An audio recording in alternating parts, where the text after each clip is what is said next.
চতুর্থ শ্রেণীর বিজ্ঞান বইয়ের অনুশীলনীর 1 নম্বর অর্থাৎ শূন্যস্থান পূরণ করি। এখানে প্রথমেই আমাদেরকে যেটা করতে হবে সেটা হচ্ছে শূন্যস্থান পূরণ করতে হবে। তো এখানে 5টি শূন্যস্থান আমাদেরকে দিয়েছে, আমরা পড়ব। তো যারা এই প্রথম অধ্যায়টি খুব সুন্দরভাবে পড়েছো তাদের কিন্তু এই শূন্যস্থানটা খুব সহজেই হওয়ার কথা। তো 1 ক নম্বরে আমরা দেখি এখানে কি বলেছে, জীব মাত্রই ড্যাশ গ্রহণ করে। তো আমরা এখানে কি লিখতে পারি বলতো, জীব মাত্রই কি গ্রহণ করে? আমরা এখানে দেব জীব মাত্রই অক্সিজেন বা খাদ্য গ্রহণ করে। জীবের বেঁচে থাকার জন্য কিন্তু অক্সিজেন এবং খাদ্যর প্রয়োজন। তো এখানে যে কোনো একটি আমরা দেব জীব মাত্রই অক্সিজেন বা খাদ্য গ্রহণ করে। তো খ নম্বর যে শূন্যস্থানটি রয়েছে সেটা আমরা দেখি। খ নম্বরে বলা হয়েছে খাদ্য তৈরির জন্য উদ্ভিদের ড্যাশ পানি ও বায়ু প্রয়োজন। উপরে কিন্তু আমরা পড়েছি যে খাদ্য তৈরির জন্য উদ্ভিদের সূর্যালোক বা সূর্যের আলো, পানি এবং বায়ু প্রয়োজন। এখানে আমরা কি লিখব, সূর্যালোক, সূর্যালোক। গ নাম্বার ফুলের উজ্জ্বল ও রঙিন অংশ হলো কি বলতো, ফুলের উজ্জ্বল রঙিন অংশ হচ্ছে ফুলের যে পাপড়ি থাকে সেটা পাপড়ি, বা আমরা বলতে পারি দল মণ্ডল, পাপড়ি বা দল মণ্ডল।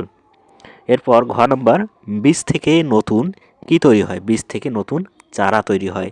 বীজ থেকে, গাছের যে বীজ রয়েছে সেই বীজ থেকে নতুন চারা তৈরি হয়। তো আমরা প্রথম অধ্যায়ের 1-এর যে শূন্যস্থানগুলো রয়েছে সেগুলো নিয়ে আমরা আলোচনা করলাম। এখন আমরা 2 নম্বর যে প্রশ্নটি রয়েছে সেটা নিয়ে আলোচনা করব। শিক্ষার্থীরা, তোমাদের প্রতি আমার একটি অনুরোধ, তোমাদের জন্য একটি স্টাডি গ্রুপ খোলা হয়েছে। এখানে বিভিন্ন স্কুলের শিক্ষার্থীরা থাকবে, তারা তাদের সমস্যার কথা এখানে শেয়ার করতে পারবে। তোমরাও চাইলে এখানে জয়েন হতে পারো।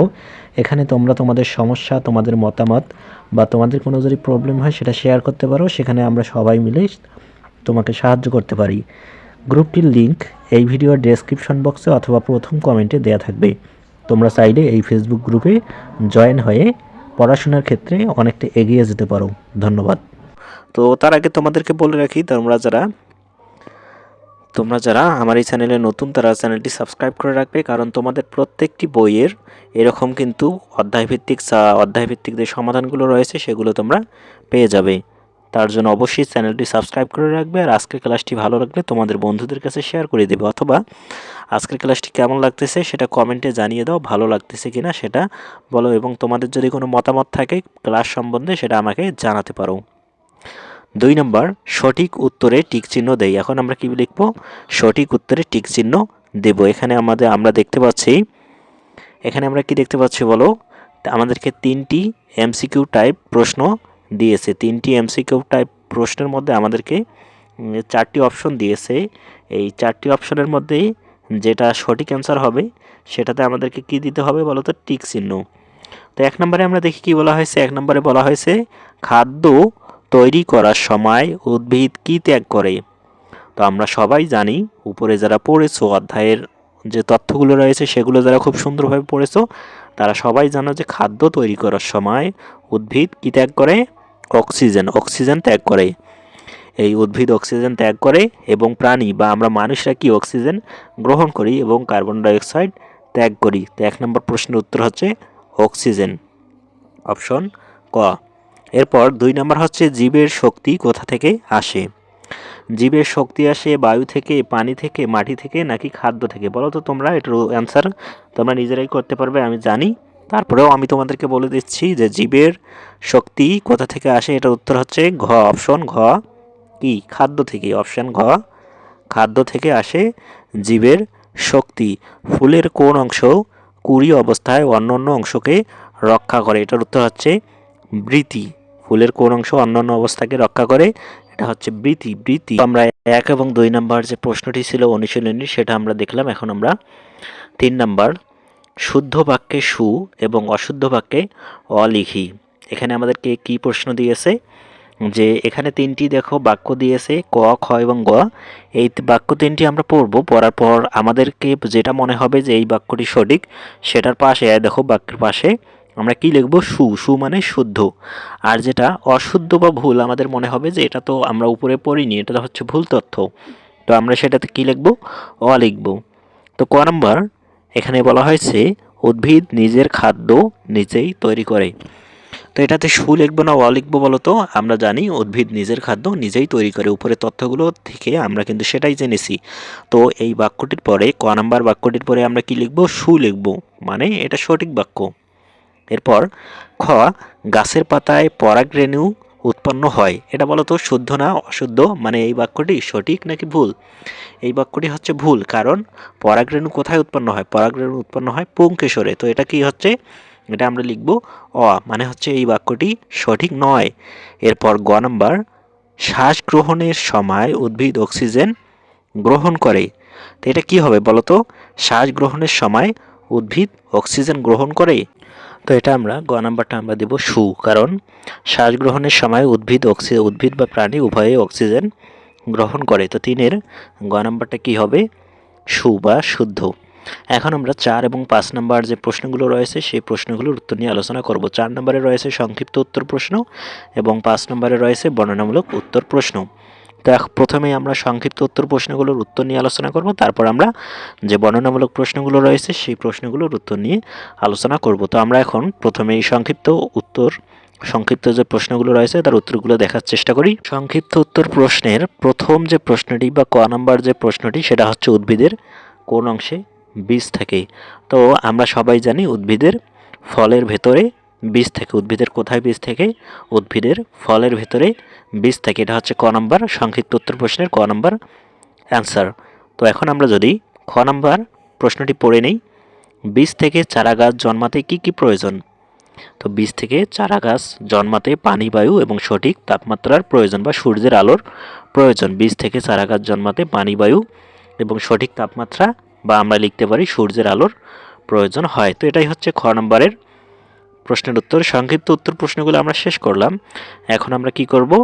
বর্ণনামূলক উত্তর প্রশ্নগুলো নিয়ে আলোচনা করব।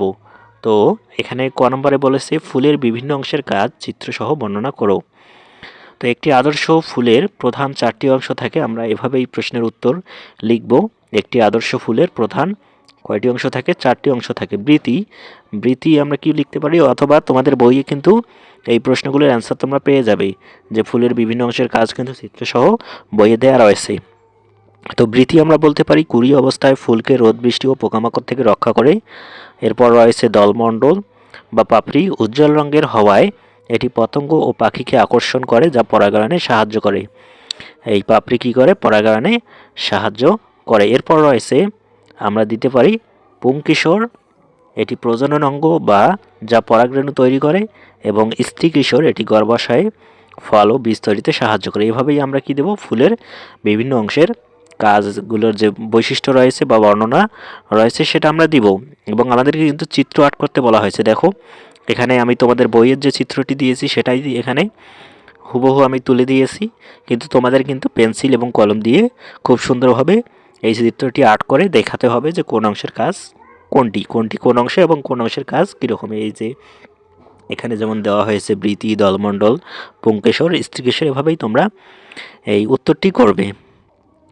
তো এখন আমি যেটা করব, খ নাম্বার প্রশ্নের উত্তর নিয়ে আলোচনা করব। খ নাম্বার প্রশ্নটি হচ্ছে বাড়ির পাশের আম গাছ ও তোমার নিজের পোষা বিড়ালটির জীবনচক্রে কোথায় কোথায় মিল আছে চিত্রসহ ব্যাখ্যা করো। তো এখন আমরা উত্তর নিয়ে আলোচনা করব। আম গাছ হচ্ছে উদ্ভিদ এবং বিড়াল প্রাণী উভয়ই জীব। তাদের জীবনচক্রের মিল মানে কি বলতো? একসাথে বা আম গাছের মধ্যে এবং প্রাণীগুলো রয়েছে সেগুলোর মধ্যে মিল কোথায়, কিভাবে তারা একে অপরের সাথে মিলিত হয়, কোন কোন বিষয়গুলোতে? তাদের জীবনচক্রে ছোট থেকে বড় হওয়া, এটাই মূলত জীবনচক্র, এবং জীবনচক্রের শেষে যে মৃত্যুবরণ করা, এটাই। তো 1 নম্বরে আমরা কি দেব? যে মিলগুলো দেব সেটা হচ্ছে জন্ম বা উদ্ভব। আম গাছ বীজ থেকে চারা হিসেবে জন্মায়, আর বিড়াল মায়ের পেট থেকে শাবক হিসেবে জন্ম নেয়। তো দুজনেই কিন্তু জন্ম নিতে হয়, এটা কিন্তু মিল। বিড়ালকেও জন্ম নিতে হয় এবং প্রাণী বা গাছকেও জন্ম নিতে হয়, উভয়কেই। এরপর আমরা মিল কোথায় পাবো? বৃদ্ধিতে উভয়ের মিল রয়েছে, উভয়ই পুষ্টি গ্রহণ করে ধীরে ধীরে বড় হয়। এরপর 3 নম্বর কি? প্রজনন। আম গাছ ফুল ও ফলের মাধ্যমে নতুন বীজ তৈরি করে, বিড়াল বাচ্চা জন্ম দেয়। দুজনেই প্রজনন রয়েছে, অর্থাৎ আম ফুল ও ফলের মাধ্যমে নতুন বীজ তৈরি করে আর বিড়াল কি? বাচ্চা জন্ম দেয়।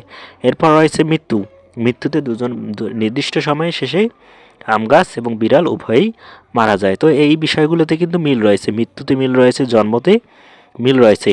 এবং এটা শেষ করার পর তোমরা একটা বিড়ালের এবং একটা আম গাছের চিত্র এঁকে দিবে। যদিও এখানে আমি আঁকা হয়নি, তোমরা কিন্তু খাতায় যখন লিখবে তখন বিড়াল এবং আম গাছের চিত্র দেবে। তোমরা কি এটা চিত্রটা কীভাবে আঁকবে, ছোট একটা বিড়াল লিখবে, বিড়ালের পর একটা বাচ্চা লিখবে, বাচ্চার পর আবার একটা বড় বিড়াল লিখবে, মানে কি বাচ্চা হলো, বড় হলো, আবার মৃত্যু হলো। এভাবেই কিন্তু তাদের জীবন চক্রটা। এবং আম গাছ কি প্রথমে চারা থাকে, বীজ থাকে, তারপর কি চারা হয়, তারপর কি হয়, বড় হয় এবং শেষে মৃত্যুবরণ করে। এইভাবেই মূলত তোমরা দুটো চিত্র আর্ট করবে। তোমরা পারবে কিনা সেটা আমাকে কমেন্ট করে জানিয়ে দাও, অথবা আমি পরবর্তীতে এই চিত্রটা এঁকে দিতে পারি তোমরা যদি চাও। তো আজকের ক্লাসটি কেমন লাগলো সেটা আমাকে কমেন্ট করে জানিয়ে দাও। পরবর্তীতে কোন বইয়ের কোন অধ্যায়ের কোন টপিকের ক্লাস চাও সেটাও আমাকে কমেন্ট করে জানিয়ে দাও। এবং পরবর্তীতে আমরা বিজ্ঞান বইয়ের স্বাস্থ্য সুরক্ষা অধ্যায় 2-এ প্রবেশ করব। তার জন্য অবশ্যই তোমরা চ্যানেলটি সাবস্ক্রাইব করে রাখবে, আর আজকের ক্লাসটি বন্ধুদের কাছে শেয়ার করে দিতে ভুলবে না।